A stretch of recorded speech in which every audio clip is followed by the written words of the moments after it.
bless you, Brother Francis. Bigyan po natin siya ng 20 minutes.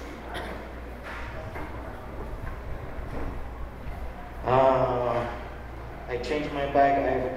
I left my outline, my quotes. Anyway, I'm gonna do everything by memory. So, You want interpreter? no, my English is local dialect. What? I grew up here. So,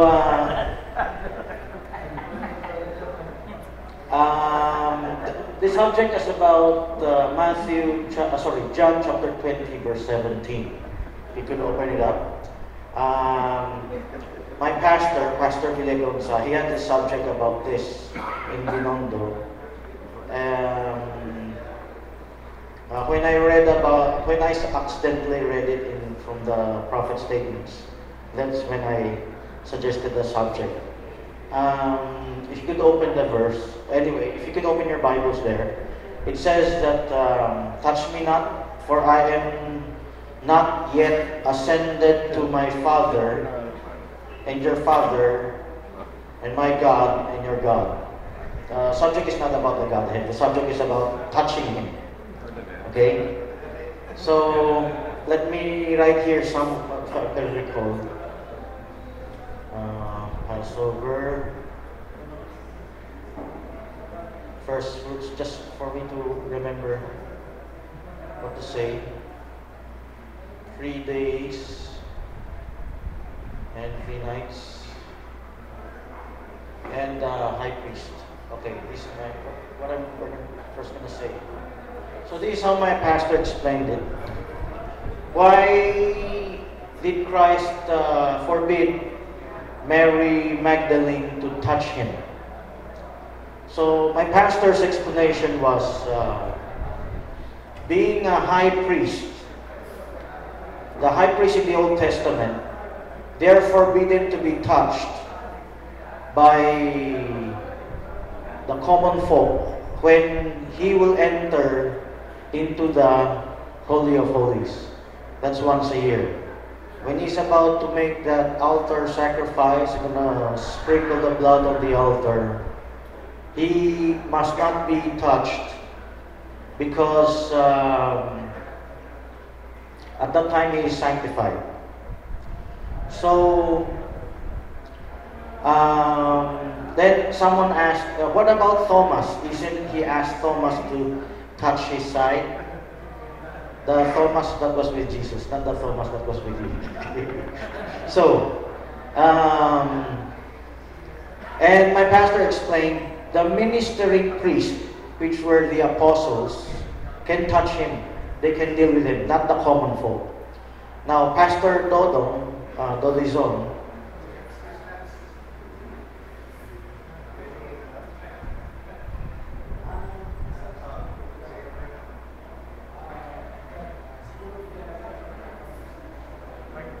yung bagay na napapalagay mo, siguro may paliwanag yung pastor. Kasi kasi ang tinuturo niya, sabi ng pastor niya, si Pastor Villagonza, patay na si Pastor Villagonza. Ibig sabihin, gusto namin marinig. let me finish. Okay, I understand. This is where I'm gonna get my point. I'm not gonna share only what he said. I'm gonna give my side.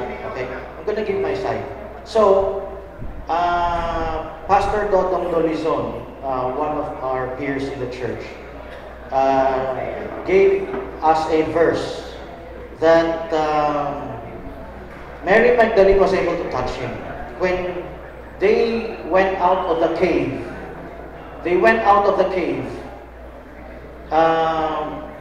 Jesus Christ allowed Mary Magdalene to touch him. He touched his feet. So my pastor has no explanation. Pastor Dodong Dolizon was successful to throw some question on his explanation. So,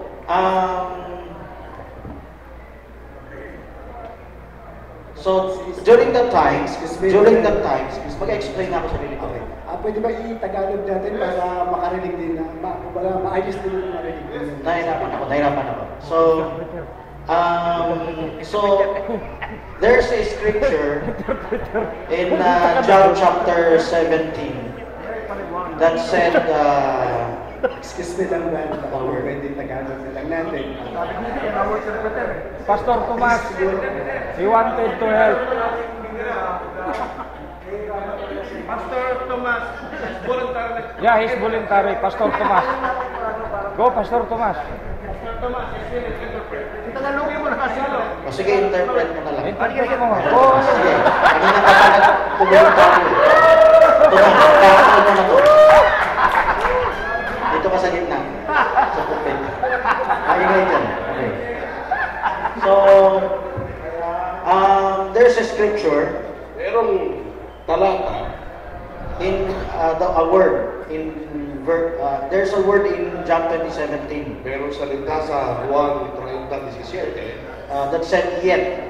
That means to say, Sandali. Jesus Christ will allow himself to be touched eventually.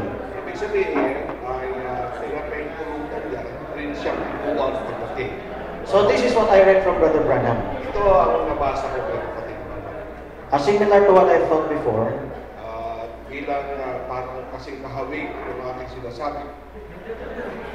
Before, kahapon, Naisip ko that before. So, he said that Jesus Christ would not want to be touched by Mary. at sinabi niya hindi ayaw niya na ipuin siya ni Maria. But Barbaram was explaining about the theophany body when he will be glorified.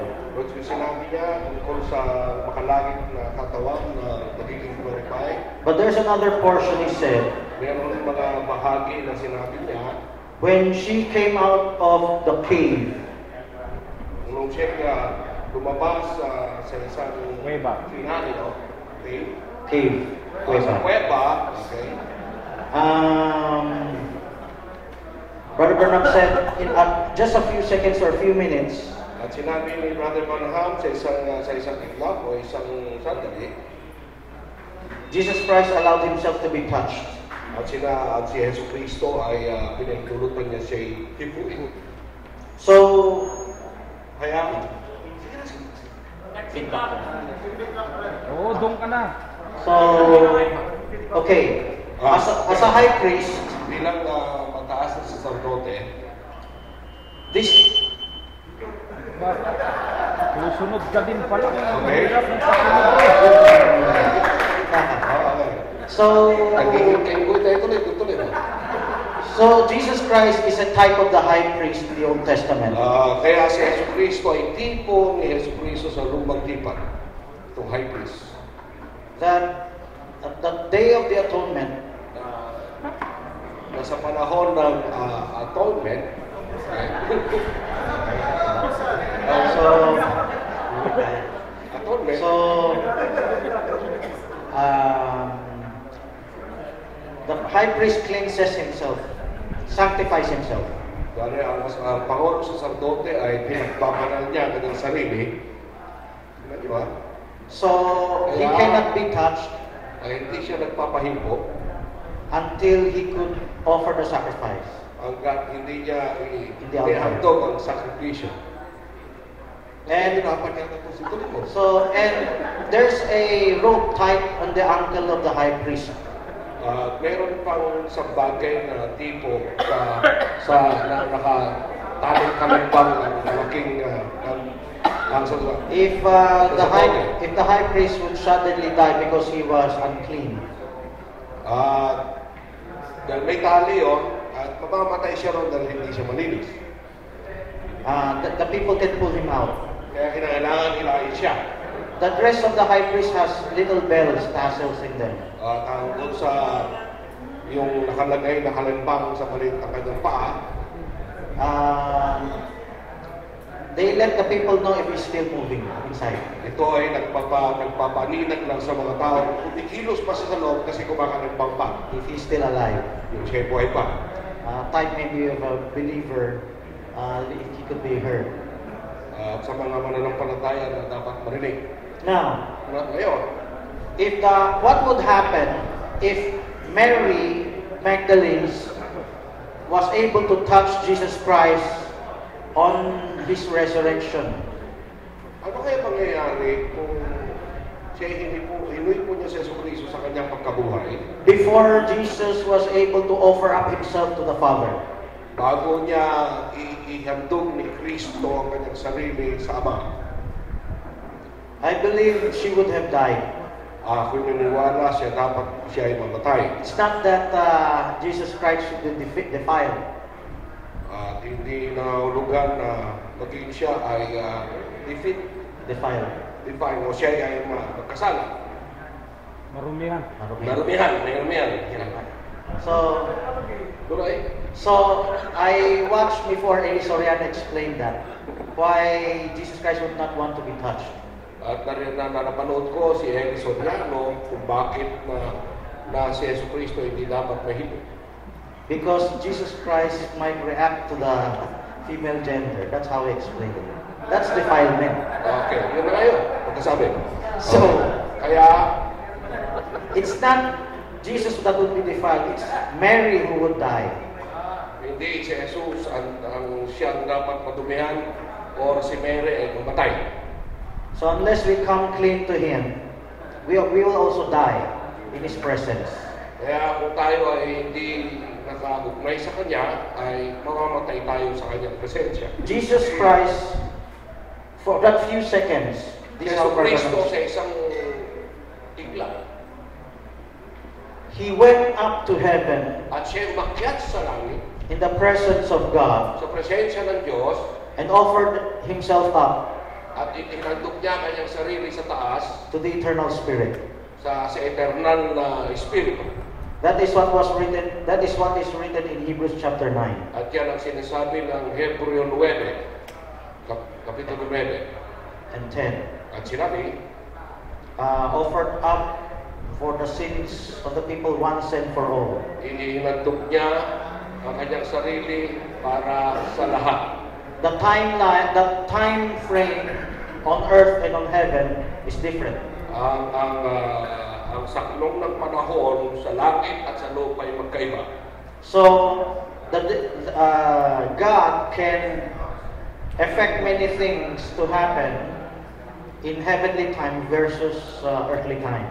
Mga pangyayari sa makalangit na pangyayari sa pangyayari sa ibaba. So, when Jesus Christ, when Mary Magdalene went out of the cave, Jesus Christ suddenly appeared in front of him. Nang si Jesucristo ay lumabas mula sa kuweba, She was able to touch his feet. She worshipped him under his feet. ay siya ay pwedeng hipuin ang kanyang mga paa. So the prophet said it took only a few seconds or a few minutes. At isang pagitan lang ng isang kaginsay-insay na panahon.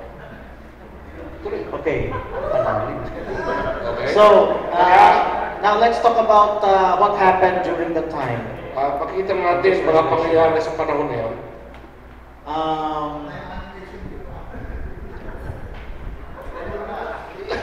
We all know about Makikita natin lahat, when malalaman Jesus natin lahat. Christ said Makikita He natin sabi would ni be Jesus, 3 days and 3 nights sa isang in the heart of the gabi, earth. tatlong araw, In the heart of the earth. sa puso ng lupa. So, the center of the earth. So, Tagalogin mo, ikisin ko na lang. so in the heart of the earth, Sa puso ng mundo, we know, at alam natin, Brother Branham said, na sinabi ng kapatid Branham, he died on a Friday. at namatay siya ng Biyernes. And the Bible also can attest that he died on a Friday. Pinatutuhanan din ng Biblia na siya namatay ng Biyernes. He was not 3 days and 3 nights, 72 hours in the grave. At hindi sinabi na 3 araw, 3 gabi at na 72 doon sa libingan. Oras sa libingan. Now, how would you account his statement that he was 3 days and 3 nights At in the heart of the earth? paano mo patunayan na siya ay 3 araw, 3 gabi mula sa libingan? This is the heart of the earth. Ito ang kalagitnaan ng mundo. This is the grave. Ito ang libingan. So it's just a skin deep that his body was there when he was dead. Isang malaking tubig lang ang kanyang katawan ay nandiyan. So Kaya, the heart of the earth is here, where he preached to the saved and the lost. so ang urok ng mundo ay nandito. When he preached to the spirits in prison, Ang pagkitag din ng espiritu ng mga kaluluwang nakalibing, nakakulong. 3 days and 3 nights has nothing to do with him being dead. Ang 3 araw, 3 gabi ay pinag-usapan dito nung siya ay namatay pa. 3 days and 3 nights ba? So now, 3 days and 3 nights, and something is only in reference to the heart of the earth. 3 araw, 3 gabi ay pinag-uusapan lang dito tungkol sa earth. It doesn't matter At hindi ba? It doesn't matter if he's alive or dead. Hindi ba kung yun nga? Buhay o patay. So, when he was dead, Nung siya namatay, Yan. from Friday to early Sunday, nung Biyernes at umaga ng Linggo, his body was on the grave, ang kanyang katawan ay nasa libingan. preaching to the spirits of the lost At and the saved. naniniwaan na nangangarasa sa espiritu ng mga ligtas at espiritu ng mga lost. When he resurrected At kung siya nabuhay na maguli, on the dawn of Sunday, on Sunday, that is, ito ay he still went back to the heart of the earth. at siya muling nagbalik sa pusot ng lupa. When Jesus Christ resurrected, At nung si Yesu Cristo ay nabuhay ng muli, there were saints that were resurrected with him. meron mga kaluluwa na nabuhay kasama niya. Matthew chapter 27, Ayon sa verse 1 Mateo to 27, 53. 23. 51 to 53. Okay. 27, 27, versikulo 23. 53 to 54. Okay, that's 2 minutes. Okay? Hindi nga Tagalog ko gusto eh. So, Kaya, when he was already resurrected, at nung siya nabuhay na, he was still ferrying the resurrected. He was ferrying souls. In the spirit realm, he was administering the resurrection of his fellow saints. repairing ba? Repairing? Skip na natin. Ito. So, Pabagal. this is what the scripture said. He led captivity captive. At dito nakikita tungkol sa pagkaligtas ng mga alipin. So, this is also type of this season's Passover to first fruits. Ito mismo ay tipo ng Passover ng unang bunga. Actually, the first 3 feasts is Passover, unleavened bread. At tatlong fiesta ay okay. Pista ng walang libadura. Now, Walang libadura. Passover took place on a Friday. The unleavened Ang bread Paswa ay Biyernes. while he was on the grave, no, the whole day Saturday. Ang unleavened bread ay Sabado. Tama? Biyernes. It coincided. And first fruits took place on a Sunday. At ang unang bunga ay tinutukoy ito sa Linggo. Passover was his death, Okay? and while he was on the grave, it was the first day of the feast of the unleavened bread, and the third day, that is the feast of the first fruit, coincided with his resurrection. Okay? At Now- tinitikon ito ang tungkol sa pagkabuhay. Ito naman ang sa Biyernes. At ito naman ang kanyang pagkalibis. Just take 1 minute more. Isang minuto pa. Passover, unleavened bread, does not always connect consecutively in days with the first fruits. So ang Passover at ang unleavened bread ay nakakonekta rin. Not always. Hindi lagi nakakonekta sa Because unang Passover, bunga. unleavened bread depended on the date. The unleavened bread depended on the harvest. Okay. So, last statement, only in the time of Christ was this three connected. Okay, that's all. Yes.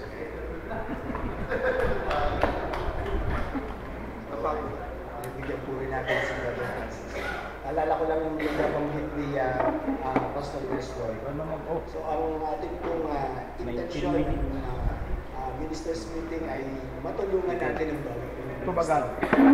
Tapos Tinulungan mo, tumagal. Nakakatulong ay may mga pagkakataon na meron pa nga pong pasobrang oras tayo. Pinoli kang nakandinang. Kaibigan ko po yan, kapatid, na pinamunirang tayo po dito. Kapatid, hallelujah. Ganyan-ganyan lang yan, pero ganyan na talaga yan. Kapatid, hallelujah. Alam niyo ito, kaibigan kong yan, kapatid, ay siyang dahilan kung bakit may mga pastor na nakapunta ng Malaysia dahil yung kanilang ministry with Pastor Henry ay napakalawak sa Malaysia with this man. Maging Pastor yan, Pastor June ay nakarating dahil sa tao niya. Praise God. Napakaganda po ng ministry doon. So, gusto kong to-discuss about yung susok ni Pastor Daniel. Tungkol dito sa tinatawag na the most neglected scripture, when is the ascension of the Lord Jesus Christ and the Rabboni. Itong sabi nito, pati more neglected than any scripture I know of being preached on is the ascension of our Lord Jesus Christ when He did after His resurrection. Meron palang lalim ito, kapatid, na ibig sabihin na napabayaan itong scripture na merong gustong itumbok. Yeah. Ito ang nilalaman niya. Praise God. Yan. Sabi rito, kapatid, more neglected. Yan. Ito. Praise God. That's one of the greatest scripture that more neglected than any scripture I know of being preached on is the ascension of our Lord Jesus Christ. What He did after His resurrection. And now, He did not down on the tomb after His resurrection. So, meron siyang ginawa. Because His work wasn't complete, it wasn't finished. One of the great, that's one of the graves, and that morning were forbidden to touch her, but that night, they were bidden to come to finish her. And forbid his mother to touch him, I have not ascended unto the Father, my God, and yours. Ito raw yung most neglected scripture tungkol sa pag-akyat ng ating Panginoon. So, ibig sabihin, naniniwala tayo umakyat ang Panginoon. Ayon dito, kapatid, sa propeta, umakyat siya, kapatid, for what reason? Ilang beses ba umakyat si Kristo? Ha? Ilang beses umakyat? Ha? Dalawa? Kailan una? Nasa pagitan, kapatid, ng Rabboni, nasa pagitan ng paghipo at hindi paghipo. Umakyat siya at bumalik siya ng terrible speed. Ayan dito, kapatid. At ang reason bakit siya umakyat, ayon kapatid, He had not yet ascended. He said, He told to Mary, said, don't touch me. She said, Rabboni. Don't touch me, for I have not yet ascended to the heaven. But I said that to my God and to your God and to your father and to your father. And then that night, ito na yung naneneglect. And then that night, after done, meron siyang idinan. After done, went up before God. Umakyat siya sa langit. Okay? Went up before God. Praise God. And had rose from the dead. Went up before God, coming back. Pagkatapos umakyat sa langit, bumalik agad. Pagkabalik niya, sabi niya, He invited Thomas. Ako yata to.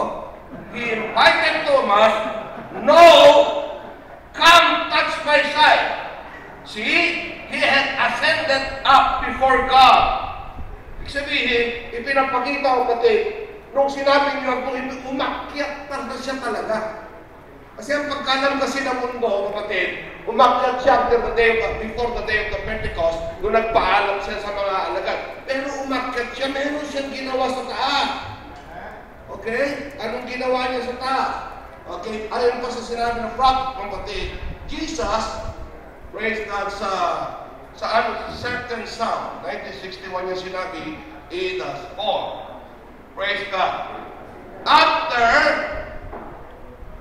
Jesus, after he had been glorified, sabihin nung umakyat siya, doon siya, kinuha niya yung glorification. After he had been glorified, sabi niya, praise God, after he had been glorified and received his glorified body, sabihin niya, nung umakyat pala siya, tinanggap niya yung glorified body niya. Naging, we shall be like him. Katulad din natin siya. Pero kinakailangan tanggapin niya kanyang glorified body.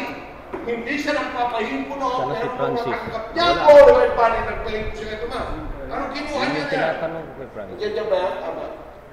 After he had glorified and received, praise God, his glorified body, raised up from the dead, and had ascended up high to the Father, come back in a few seconds later with such a terrible speed. Napakabilis na pagbalik niya. Such a terrible speed till he come right in before his disciple and through a wall that even a wall never been moved the wall, and yet with the body that could stand there and eat fish and bread. That speed coming through. Pagkatapos umakyat sa langit, tinanggap niya ang kanyang glorification, yung kanyang katawan, glorified body, at kumulusok na siya sa pader. He can travel the speed of thoughts. Ibig sabihin, he can back in a terrible speed. Nakakabilis na yung pagkakyat nito, kinuha niya ang glorified body, praise God, saka siya bumalik, saka pa lang siya nagpahinto. At ngayon, praise God, he come back with a terrible speed. Anong ginawa niya sa taas? May binayaran siya. Show it, bro. Ha? Show it. Ano show it? Pinabasa ko nga. Sabi ko yung may binayaran. Okay, sabi nito, okay, when he could, how could you have to suffer to your sin when Christ has already done it? Yan, ito na. Paano ka magsasuffer sa kasalanan mo kung nagawa na ni Kristo? God would be two-timer, an awful person, that's right. When it was truly taken by Jesus Christ and accepted, tinanggap na. And as long as God accepted Christ, He accepted you with Christ. Praise God. Tama ba ito? Tama. Ito nga. Yan. Salamat, Pastor. When Christ was already done it, kung nagawa na niya, God would be a two-timer, an awful person. That's right. When it was truly paid by Jesus Christ, nagbayad siya roon sa taas. Nung nung nabayaran na, Hindi sa baba, at sa taas. tinanggap na ang bayad niya doon sa kamatayan sa Kalbaryo, binayaran ka na rin. Okay? And as long that God accepted Christ, Nagbayad sa taas, hindi He sa baba. accepted you with Christ. Tinanggap ka na rin. You have been paid, tinanggap ka na. And when He do it, before the foundation of the world, He spoke into it, into existence. He spoke that you to redeem Him. So, ibig sabihin, nakaplano ng Diyos before the foundation of the world na ikaw ay re-redeem niya. Ibig sabihin, pagkakyat na sa namin, pinayaran niya mapatid ang kanyang, pinayaran niya ang iyong kasalanan, pinayaran niya mapatid yung kanyang katawan kasi bilang ipinanganak sa man. Redeem. Praise God. Tinanggap niya ang kanyang redeemed body with you. And we shall be like Him. Siyang unang paunahing bunga ng mga patay. Pangunahing bunga mapatid ng tinubos. Kaya magiging katulad tayo ng Kristo. We shall be like Him. We travel in speed and thoughts. Pagkabuhay na maguli, lumulusot sa pader. Kasi, nalit na yung curse. Kaya ibibigay sa atin mapatid ang the power of the body change. Kakapalang umakyat mapatid. And sabi yung patid, sa pa siguro, talata pa, allow me. Now, that's one that gave his life and was striped for your healing. The price is already paid. God accepted it. Their sins are gone. God accepted it. Justified by raising Him and proving He accepted it, not only His death at the cross, but by His resurrection. Now send forth His Spirit forth to witness to the world. Kaya ibig sabihin, mapatid, yan na. Praise God. Their sins God. It was justified, raising up, proving, accepted it. Not only His death at the cross, tinan yung ginawa niya lahat. Siya nagpahawa. Praise God, pamamagitan lang ng kanyang kamatayan, kanyang pagkabuhay. Nandiyan yun pagkabuhay. And now He sent forth His Spirit. Praise God, pinakawalan niya yung Espiritu. To be witness in His Word, how could we doubt Him? Praise God. Kung mikita natin Jesus Christ, the Savior of today, ang nasilip ko lang dito ayon Glorified na ba siya noon o hindi pa? Hawakan siya ni Mary. sa tumpok ng propeta, Glorified siya. dalawang beses umakyat si Kristo sa langit. Una, nung kanyang bayaran ka, bayaran ka kanyang sarili rin. Sa langit, glorified na siya. Yung kanyang katawan, kinakailangan bayaran din with you. He glorified His body with you. Paid His body with you. So nung inakyat sa langit, tinanggap ng Amang bayan, nakuha niyang glorification niya, praise God, ang kanyang body, hindi pa siya hihipuin nung pagkamatay, hindi siya nagpapahipo. Nung nahawakan na siya, mapatid na, nabayaran na, tinanggap ng Amang bayan. Kasi kinakailangan umakyat siya sa judgment seat. Kasi may laban sa atin si Satanas, may curse ang bata sa atin, kinakailangan may mamatay para magbayad. Kung binayaran na, wala nang magawa ng impyerno, wala nang magawa sa Satanas, we are faith. Kailangan iwisik mo na. Kaya nung pinapakita na ang mapatid, pwede nyo na kulipuin. Kasi nabayaran ka na kasama, natubos ka na kasama. He paid by His death, He paid by His resurrection, He paid you. And now pinapakita lang sa atin, praise God, in our glorified body, He can travel like a speed of thoughts. In a terrible speed, mula sa taas, bumalik siya ng terrible speed, lumulusot sa pader, we shall be like Him. Ito, the most neglected scripture ever had, na hindi ipinapangaral. Wala tayong na meron palang ginawa ang Diyos sa pagitan ng pagkahipot, hindi hinipo. Rabboni. meron nagalag doon na sinasabi na revelation ng propeta lang ang nakasilip nito. Hindi nasilip ng denominasyon. Kahit anong galing ng Biblia, hindi nakita ng denominasyon. Nasilip ng propeta na ipinakasilip sa atin. Ragunay, my friend. Hindi kayo sana nakita English nyo eh. God bless you. Ang issue doon yung sakripisyo eh. Ha? Ang issue doon sakripisyo. Ang sakripisyo, hindi yung katawan. Katawan niya ang sakripisyo. Ihahandog yung katawan niya na sakripisyo. Hindi nga pinaghawakan na kahit segundo na yun. Sandali lang naman eh, segundo lang. Yung Ragunay. Ragunay. Yun din na pa pala yung pinipritz ni Francis, yung pinritz mo.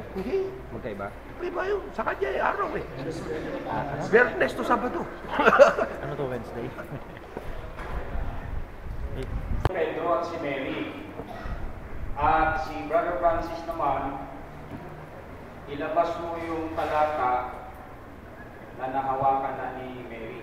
At saka yung lihim, yung isang lihim na ascension na hindi nakita nung mga tao noon. Kasi tayo yung tao sa uli. So, ang tanong kay Pastor Tomas, sino ang nakakita nung dalawang ascension? Yung bang mga tao o yung mga apostol? Parang pati tatlong grupo yan. Kaya nga, yung may nakita ng grupo na makikitang vice din. Kaya nga sinabi, the most neglected scripture ever had. Hindi pinansin yun eh. Kasi meron palang grupo na meron palang grupo na mga nakita sa panahon. Vice dead, nakita yung kamatayan niya. So, ang nakita doon, salvation by the blood. Pero, by His resurrection, ito yung na-neglect ng marami ng denominasyon na by His resurrection, na umakyat siya by His Spirit. So, ibig sabihin, nung umakyat siya doon, yung pagbabayad niya by His resurrection. At another group ulit, by His ascension. It is a group of promise. Ako'y aakyat at muli akong babalik at kukunin ko kayo. So may tatlong pangyayari at grupo na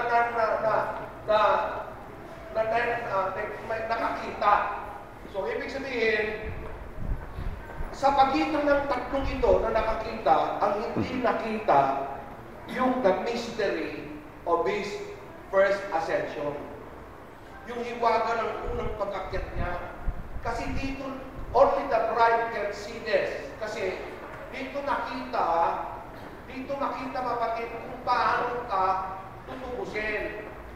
Dito ka rin nakita kung paano tayo magbabody change. Pastor Tomas, bali yung tanong ko, kung sino ang nakakita sa dalawang ascension, sabi mo yung bride. Tama? Okay, siya yung nakakita ng dalawang ascension. Okay. Yung grupo nila, Tomas, na forefathers mo, ilang ascension nakita niya? Dalawa, isa? Siyempre, katumas ko, hindi dalawa. Sabi ko, forefather ko, katumas. Ito yung Tomas na mapalad. Kaya sabi niya, Tomas, mapalad ka, nakita mo ako, sumampalataya ka. Meron na yung Tomas na darating, hindi ako nakita, pero sumampalataya. Grupo ko yun eh. Dalawa nakita niya. Kaya mabuti na lang. Ano na tayo? Ano na ito, sumusog na. Nagkakakay ko yan. Importante lang doon. Tama yung sabi ni Brother John, nagtutulungan lang tayo. Ang importante, kasi hindi naman pwedeng natin tanggihan ng code. Ang code is a code. Letra por letra. Hindi natin pwedeng tanggihan yan. Kung ano natin dyan, only believe. Kung hindi mo pang kita ngayon, okay lang. Basta paniwalaan mo meron yan. The power of His resurrection. Ito na sinabi ng preaching natin kanina. The power of His resurrection. Anong power of His resurrection? The power of your body change na kanyang binayaran sa taas kayo sa wakil.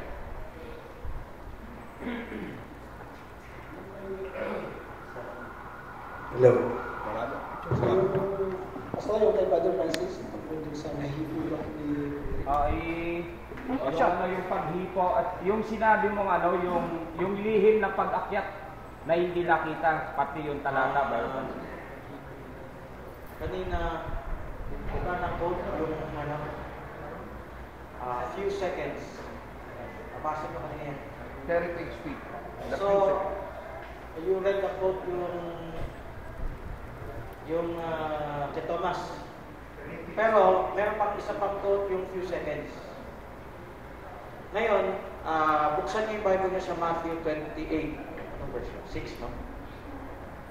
Yung few seconds na binanggit ni Barbara, when she came out of the cave, niyakap yung paa niya ni Mary.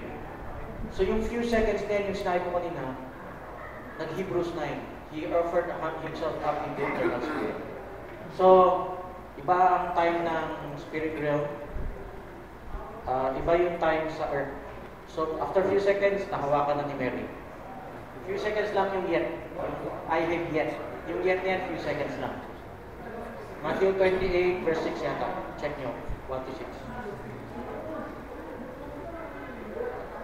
Ay, o nga pala, isa pang tanong niya. Yung lihim. Secret, when Jesus Christ ascended, no one knows except later when they told about it. Of course, that night, Thomas did not yet understand. It's a type ng secret rapture. Did you know the Old Testament saints na resurrect din kasama niya? So the Old Testament saints could not be seen when they saw Jesus Christ ascend in the Mount of Olives. They do not see the Old Testament saints ascending up with him. But the Bible said so. He led captivity captive. So that's secret din. It's a type of our meeting with the Lord in secret. The world will not see we are being caught up. They think na-kidnap lang ng aliens. Pero isip nila abduction, alien abduction. Pero in reality, the same thing. Yung lantad naman na pagbaba niya, another thing sa Armageddon. Type yan yung lantad na pag-akyat. How he ascended up, the same way he will descend down, lantad. Okay, sige, thank you, bro.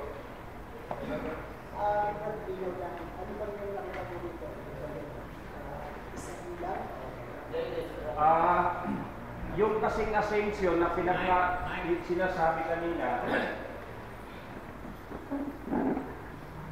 yung lihim na pag-akyat ng Panginoon, hindi nakita ng mga alagad dyan, kahit si Mary. Ang nakakita ng lihim na pag-akyat tayo, ng mga apostol hindi. Kaya isang ascension lang ang nakita nila sa Book of Acts, yung physical. Kasi si Brother Branham ang nagpaliwanag na may ascension pa palang isa. Tayo nakakita ng yung parang dalawa. Pero pag ibinalik natin sa mga alagad, hindi dalawang ascension ang nakita nila, isa lang.